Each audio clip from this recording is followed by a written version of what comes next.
Hey there, I'm a DIY track guy. This is my humble garage, and today I make a little something from nothing to make the free thing that I made from before a little better. Hopefully.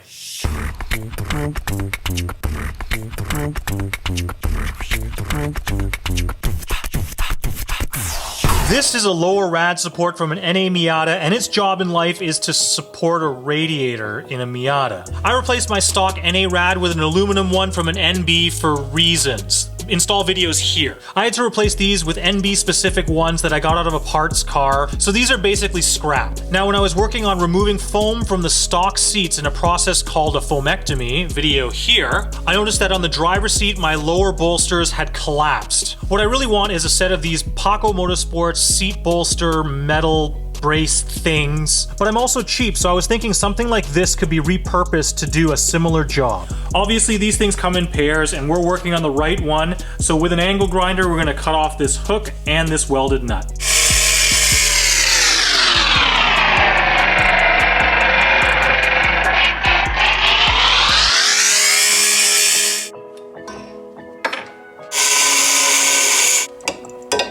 Now the next thing we need to cut off here is this little hump at this 90-degree angle that gives this bracket structure and strength. This needs to go because this will interfere with the seat when we mount it to the bracket, and from a strength perspective, we really don't need it.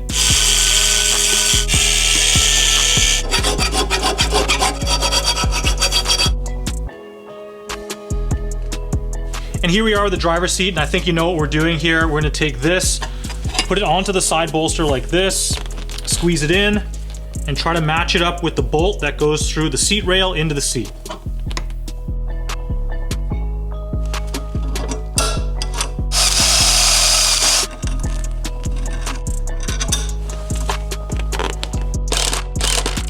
So it's going to sit something like this, sandwiched between the seat base and the seat rail, held in by this 12mm bolt. But to prevent the bracket from moving, let's add another fastener right around here in this location.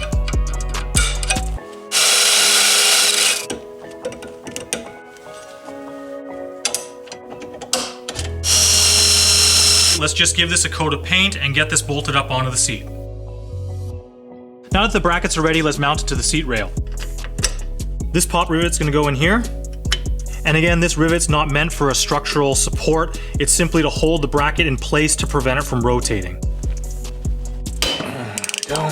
Well, that's not gone as well as I'd hoped. I managed to break this pop rivet gun. We'll have to do something else. I guess we'll be using this.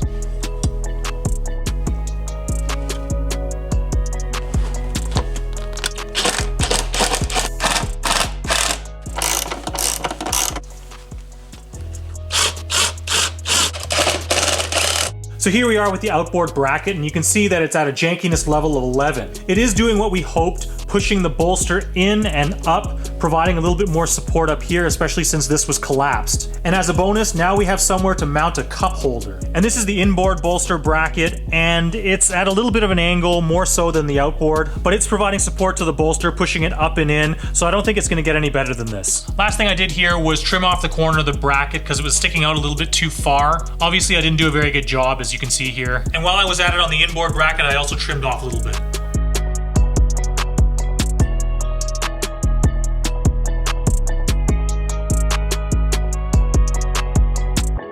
So here we are with the seat bolted back in the car, and I know that it doesn't look like much, and it is providing some benefit. Now that I'm seated, it does feel like the bolster is pushing into my leg more, and it feels better than it did before, for sure.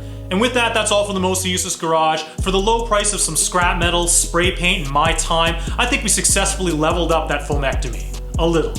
You're awesome, I'm useless, thanks for watching.